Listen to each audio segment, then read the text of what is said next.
Murakaze neza muri Iga Neza Limited.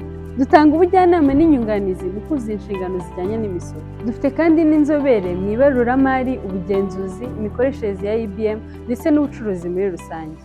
Muraho neza, ni mwarimu wanyu Ferdinand nk'uko bisanzwe.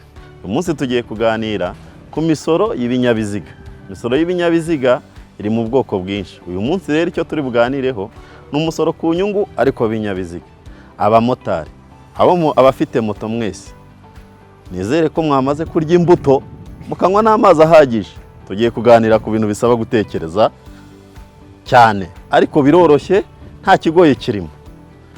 Umusoro ku nyungu ku binyabiziga muri rusange, itegeko ry'umusoro ku nyungu rya 2022 riteganya ko ikinyabiziga cyishyura umusoro ku nyungu hashingiwe ku biro gitwara, ubwo ni toni, cyangwa se ku mubare w'abagenzi ku binyabiziga byagenewe gutwara abagenzi.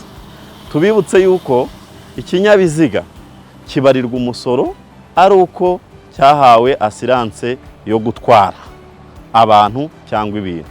Mu gihe ikinyabiziga gifite asiranse yo gutembera, ntabwo cyishyurirwa uwo musoro ku nyungu.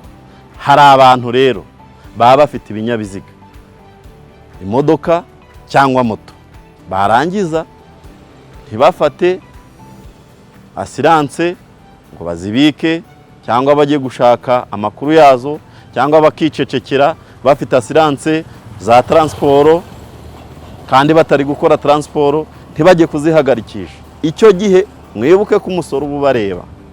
Ndabarabuye rero, igihe ikinyabiziga kizaba kitari gukora ibyo kigenewe gukora kandi gifite asiranse ya transport, ibuka kuyihagarikisha, kubera ko asiranse twabibonye ko ari ishingiraho umusoro. Iga Neza Limited duhari ku bwanyu, ku bujyanama ndetse n'izindi nyunganizi zose mwakenera.